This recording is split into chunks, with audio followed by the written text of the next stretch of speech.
Selamlar, hoş geldiniz sevgili takipçilerim. Bugün lokma günü diyorum. Biz birlikte lokma yapalım. Hadi bakalım, sizlere iyi seyirler. Öncelikle şerbetimizi önceden yapıp dışarıda soğutmamız lazım ki soğuk şerbete, çünkü sıcak sıcak koyacağız. 200 milim olan bardağımdan 3 bardak dolusu şekerimi kabımın içerisine koyuyorum. 2,5 bardak da suyumu ilave ederek koyu bir şekilde şerbetimi hazırlıyorum. Bu şerbet fazla gelecek yaptığım tatlıya, ama zaman zaman kullanacağım bunu. Size ileriki aşamalarda göstermiş olacağım. 2,5 bardak suyumu koyuyorum ve kaynatmaya başlıyorum. Hiç yapamam diyen kişi bu lokmayı kolay bir şekilde yapabilir. Önemli olan şerbetimizin koyu olması, hamurumuzun cıvık olması. Hiç başka bir şey yok. Kolay bir şekilde yapıp kenara koyabilirsiniz. Misafirlerinize, çocuklarınıza ya da bir mevlütte kullanabilirsiniz. Çok basit, çok kolay bir tatlı tarifi. İyice karıştırıp ocağa alıyorum. Şerbetimizin kıvamı çok güzel oldu. Kıvamı tam güzel. Bir parça da içerisine limon attık ve altını kapatıp soğumaya bırakalım. Boşaltıyorum.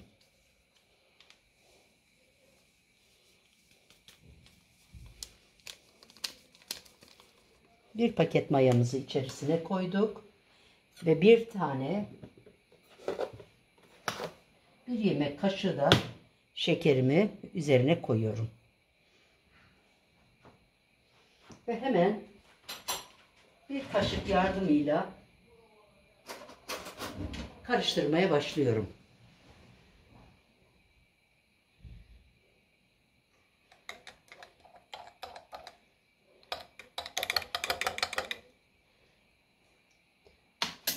Şerbetimiz olurken mayamızı da burada mayalıyoruz.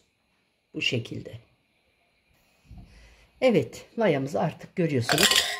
Ve görüyorsunuz demeden çıldırdı, düştü. Hemen bu şekilde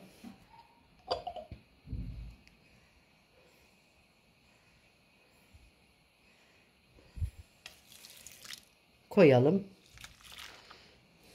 Bir bardak suyumuzla mayamızı koyduk buraya. Hemen fazla sağa sola kirletmek istemiyorum. İkinci su bardağım da burada. Buraya da dökeyim de mayası gitmesin. Şu bardağıma da dökeyim. Tam 2 su bardağı su koyacağım. Gördünüz. Ve şimdi yoğurma işlemine geçeceğim.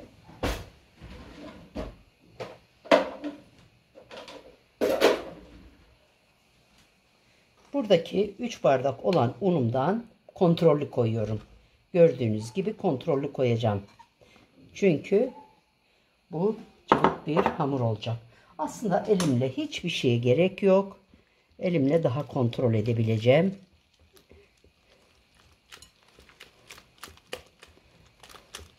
Şapır şapır yoğuracağız.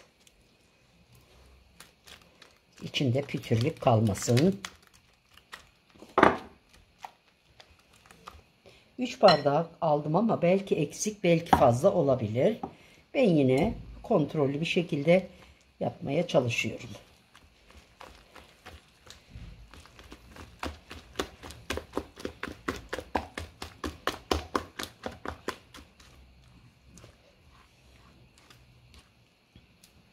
Çok az bir daha istiyor. Benim ölçüm tam olacak.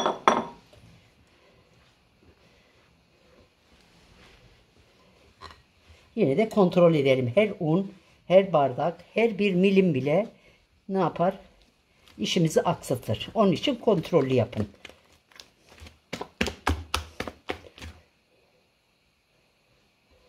Şapırtata şapırtata, fazla cıvıklığı böyle olacak. Kek hamurundan birazcık daha şöyle, mesela şöyle tuttuğumuz zaman avucumuzda şöyle alabilelim.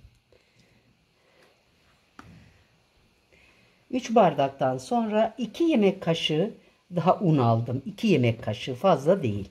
Bu tamamdır.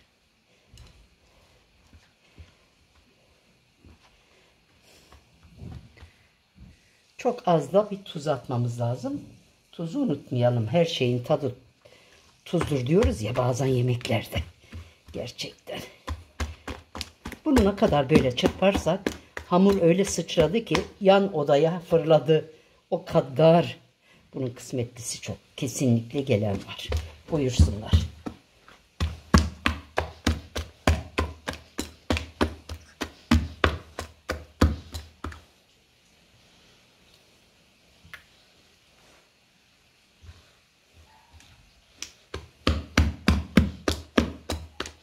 Şapırtada şapırtada köpürte köpürte yapıyorum.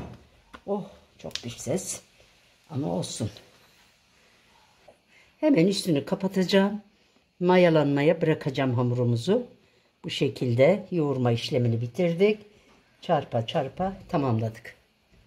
Hamurumuzun iyice kabardığını görüyoruz. Artık ocağımızın altını yakıp lokmalarımızı pişirmeye hazır bir şekilde duralım. Ne yapıyoruz? Yan tarafta kasemin içerisine yağ koydum. Kaşığımı ara ara böyle yağlayacağım ki ne yapsın? Hamur yapışmadan yağımın içerisine aksın. Ocaktaki yağımızın altını çok açmayın. Çünkü içi pişmez. Dışı çıtır olur ama içi hamur olur.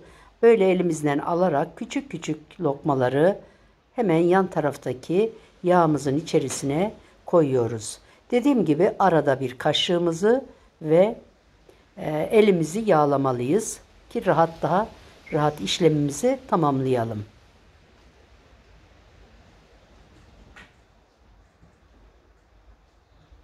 Mayalı olduğu için küçük hamurlar zaten şişecek ve büyüyecek.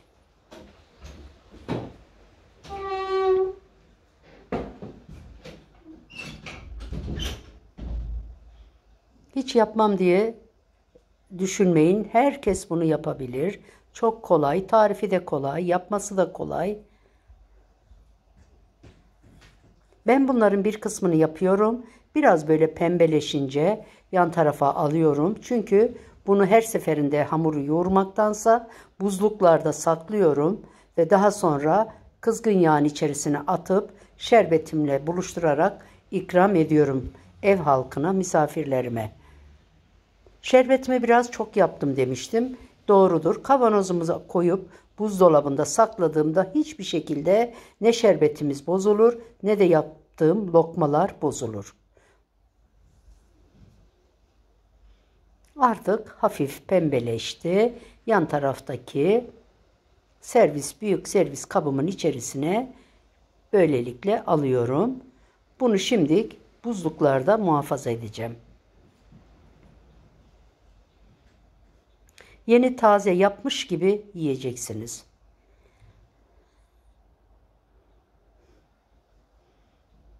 Şimdi en son olarak kızartıp böyle görüyorsunuz iyice kızartacağım ve şerbetimin içerisine artık atacağım.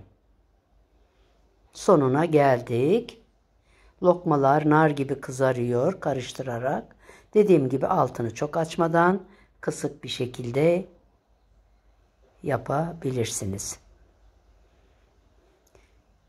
En önemli püf noktası şerbetinin koyu olması. Çünkü sıcak cıvık olursa hemen hamurunuz bu şekilde yumuşar. Böyle hemen içerisine aktarıyorum. Artık lokmaların sonuna gelmiş olduk.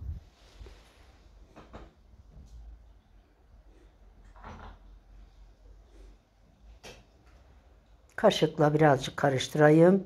Karıştırma kabım biraz dar oldu. Yine de şerbetliyorum. Çok içinde bırakmayın şerbetin.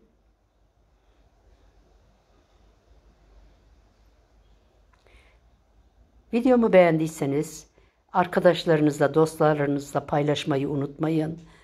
Daha çok kişiye ulaşmış olurum. İlk defa kanalıma geliyorsanız, beni ilk defa tanıyorsanız, abone değilseniz lütfen abone olun. Bildirim zilini açarsanız benden gelen videoları ilk önce sizler açmış olacaksınız. Bu şekilde bunu tabağıma koydum, saklama kabıma. Hemen buzlukta saklıyorum. Diğerini de şerbetledik ve şimdi tüketeceğiz artık. Beni izlediğiniz için teşekkür ediyorum. Benimle olduğunuz için bir başka videoda görüşmek dileğiyle.